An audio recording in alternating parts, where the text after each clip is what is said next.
Maranello, Italy. I don't recognize how Ferrari would it.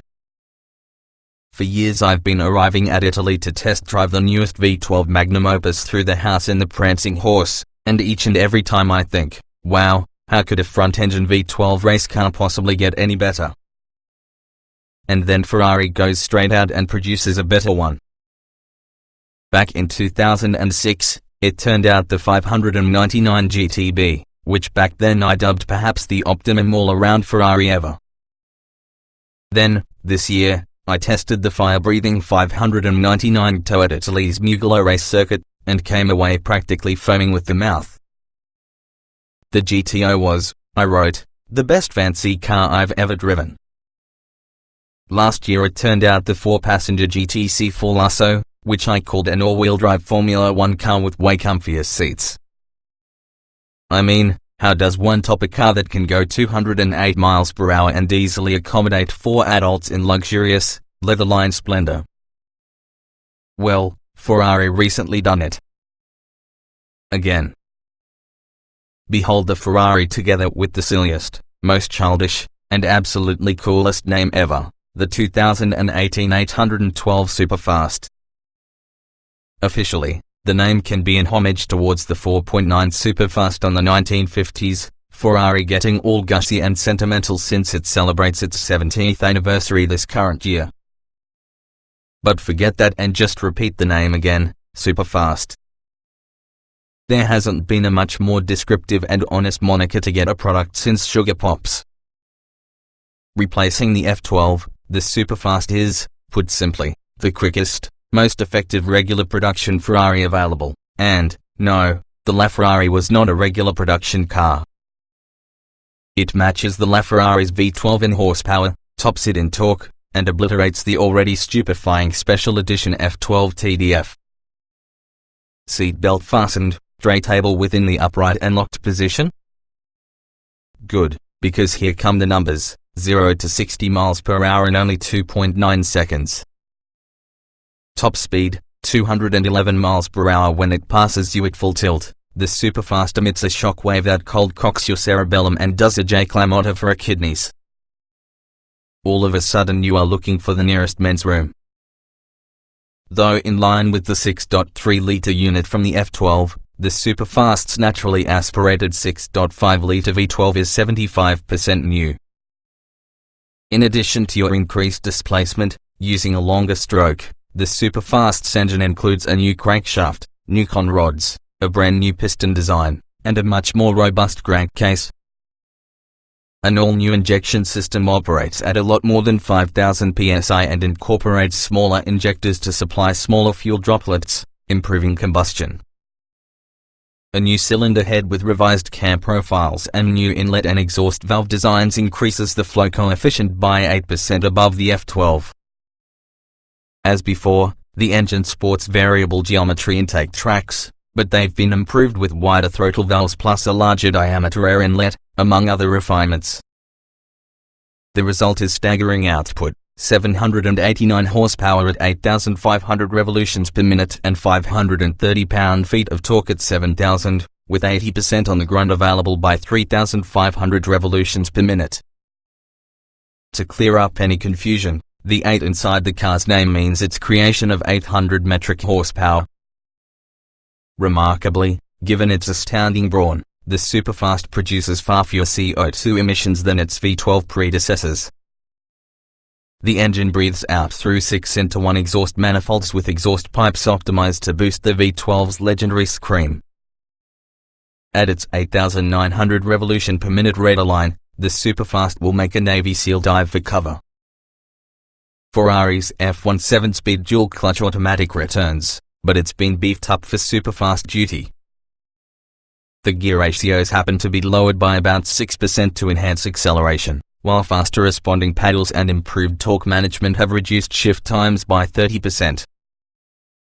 Rather than needing to blip the left paddle each time a downshift is desired, a multi-down feature allows the motive force simply to hold along the left paddle. It will automatically execute sequential downshifts available for you.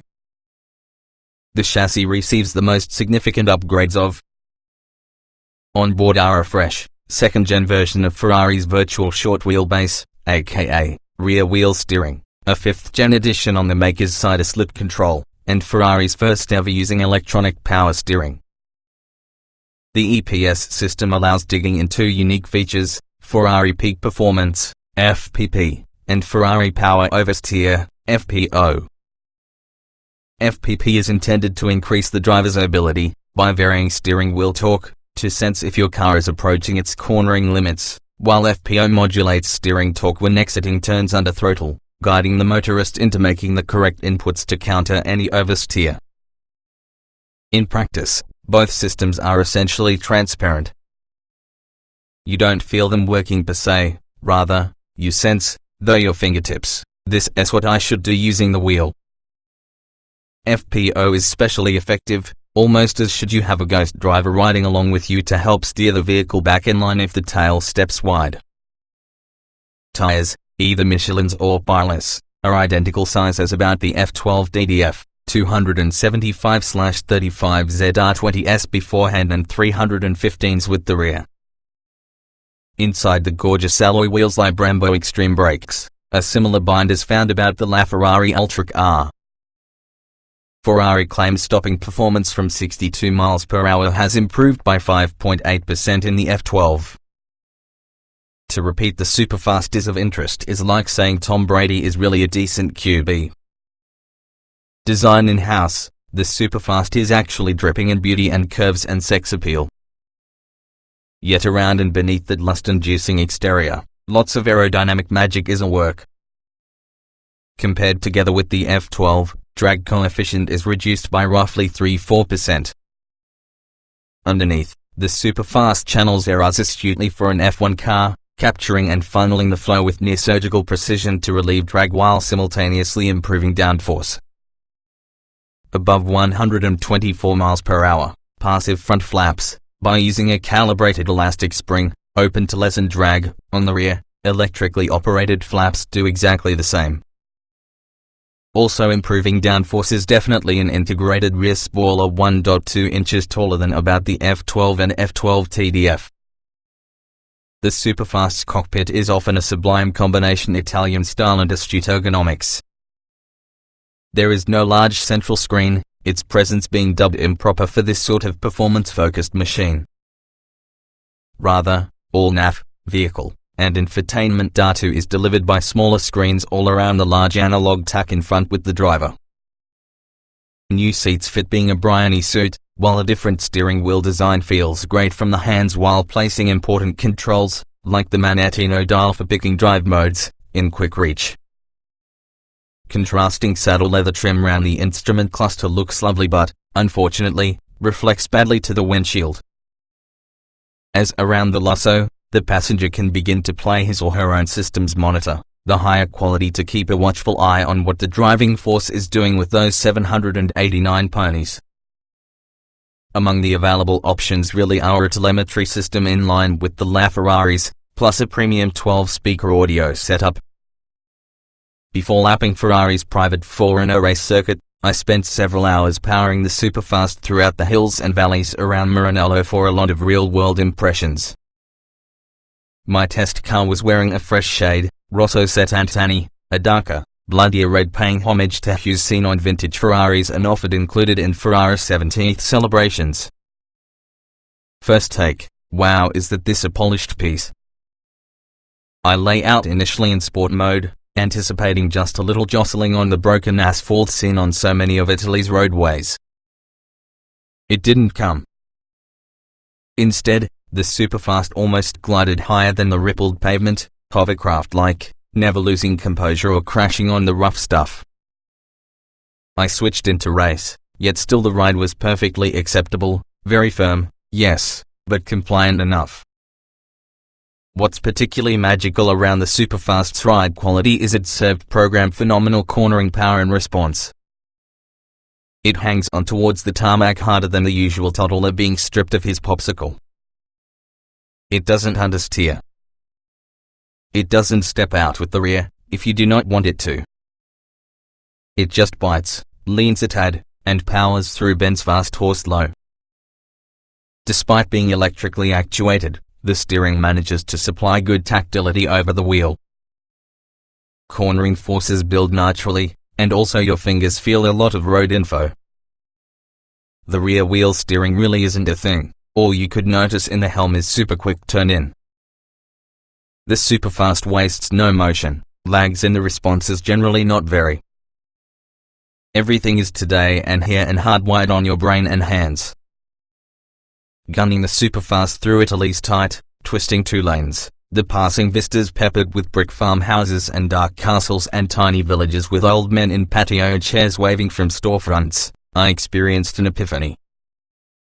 This Ferrari belongs here, I thought to myself. Its beauteous, modern, radiant former passing star up against the time-worn landscape, its searing engine note tuned to soar above the vineyards and sing with all the church bells, its very presence an embodiment of the passion and background art that is certainly Italy. But if your roadways left me in wonderment, 4.0 left me in utter awe. The Superfast is deceptive like that. It's so calm and mild-mannered at modest throttle inputs, you may easily forget about the power it wields.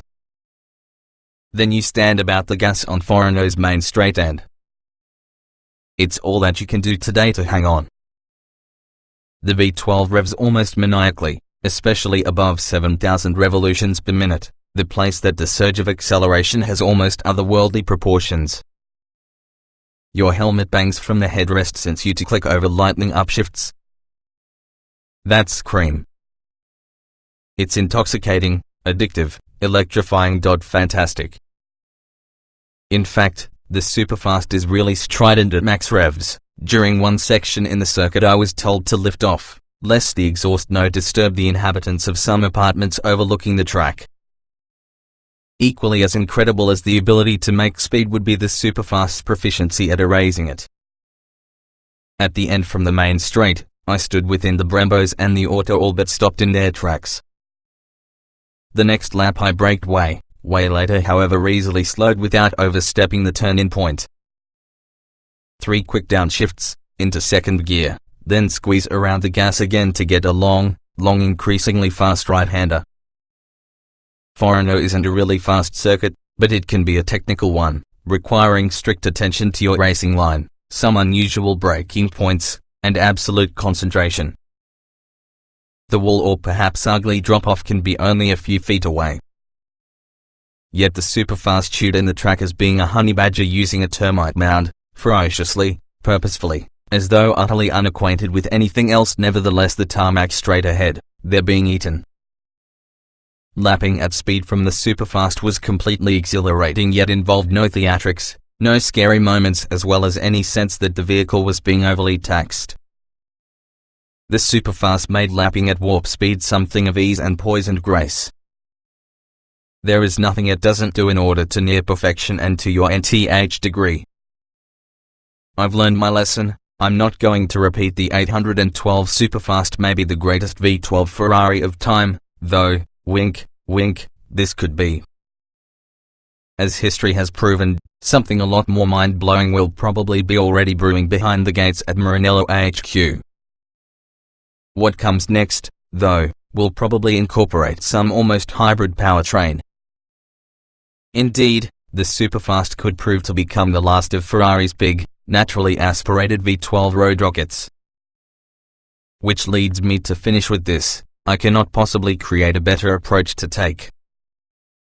2018 Ferrari 812 Superfast specifications on sale now, price $335,275. Base engine 6.5 dock 48 valve V12 789 horsepower at 8,500 revolutions per minute, 530 pounds-to-feet at 7,000 revolutions per minute. Transmission 7-speed dual clutch automatic layout, 2-door, 2-passenger, front engine, RWD coupe. PPA mileage 1417, city/highway, Estel XWXH 183.3 by 77.6 by 50.2 in wheelbase, 107.1 in weight, 3,400 pounds, Est 0 to 60 miles per hour 2.9 seconds, top speed 211 miles per hour.